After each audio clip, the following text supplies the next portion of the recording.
kita berduka. Namun demikian, proses hukum akan kita ikuti bersama-sama.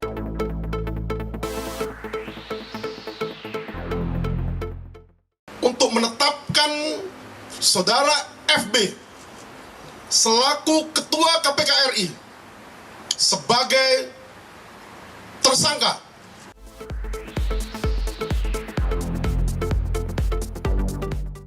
Dari Bapak pribadi atau mungkin dari Komisi 3 punya pandangan sendiri? Tentu kita berduka. Saya menjadi ingat ketika semasa SMA dulu membaca buku Robohnya Suro Kami, judulnya. Tentu sebagai KPK, sebagai institusi penegak hukum, Diko bisa bayangkan sendiri kalau ketuanya kemudian kena tersangka. Kemudian bisa kita juga membayangkan bagaimana kalau Pak JA juga tersangka atau Pak Kapolri juga tersangka. Ini adalah hal yang kita berduka.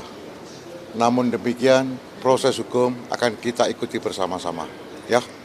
Tapi kasusnya ini dugaan pemerasan pakai pasalnya Undang-Undang Tipikor. Statusnya kan juga Ketua Komisi Pemberantasan Korupsi. Apakah ini juga jadi concern dari Komisi 3? Tentu ini sangat concern.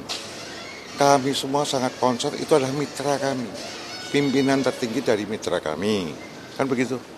Jadi tentu kita concern, ini masalah lembaga hukum kok. Tetapi sekali lagi, soal detail hukum itu menjadi kebijakan para penyidik.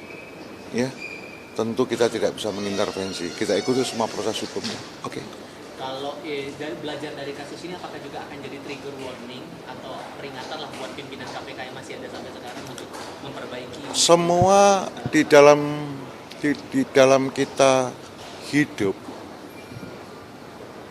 retrospeksi dan introspeksi itu akan menjadi cara kita untuk melakukan langkah ke depan lebih baik. Kalau ada situasi seperti ini, tentu semua akan mengkoreksi ke dalam, melakukan introspeksi, tapi sekaligus retrospeksi. Retrospeksi adalah langkah-langkah atau aksi-aksi yang pernah dilakukan, retrospeksi meninjau kembali. Kalau kami sebagai kawan-kawan Komisi 3, kita akan tinjau kembali. Tentu adalah peraturan perundangannya dan kemudian turunannya sampai pada SOP-nya. Gitu ya. Kalau Bapak sendiri menurut merasa kebobolan nggak sih Pak? Karena kan Kebobolan. Enggak, ini proses hukum. tesnya Diko supaya paham bahwa Komisi 3 itu yang ditegakkan adalah politik hukumnya. Politik hukumnya itu berarti undang-undang dan peraturan yang menyertainya. Itu yang dijaga. Ya. Jadi kita tidak mungkin masuk detail-detail kasus. Nggak mungkin.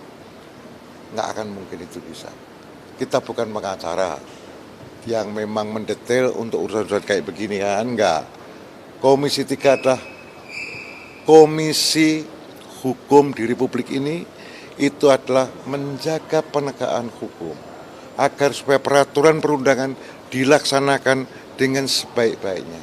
Kami mengawasi dengan peraturan perundangan tersebut, tentu saja anggaran yang menyertainya, gitu ya Mas ya. Jadi kalau yang ini gimana Pak Pacul, yang kasus ini adalah detail hukum.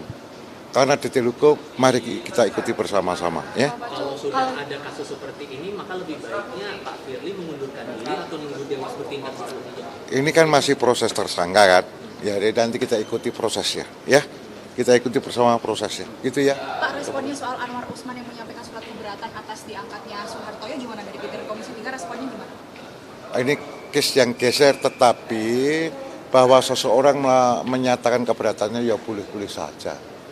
Tetapi kan misalnya dalam sebuah voting di DPR ini, kemudian ada yang nggak setuju, tapi yang menang itu jumlah terbanyak.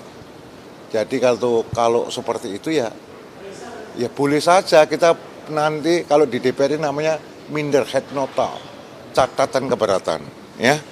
Catatan keberatan. Belajar dari yang kasusnya Pak Firly ini, apakah dalam waktu dekat akan ada rencana buat gelar rapat bersama dengan KPK juga untuk mengevaluasi semua itu? Kita tidak tergesa-gesa. Kita pasti pimpinan akan rapat untuk ini. Tidak mungkin Jadi pimpinan akan rapat, kemudian Komisi 3 intern juga akan rapat. Karena ini ada kejadian yang sungguh luar biasa. Ya. Oke, Dinda.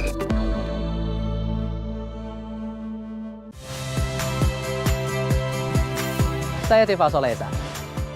Saksikan program-program Kompas TV melalui siaran digital, pay TV, dan media streaming lainnya. Kompas TV, independen, terpercaya.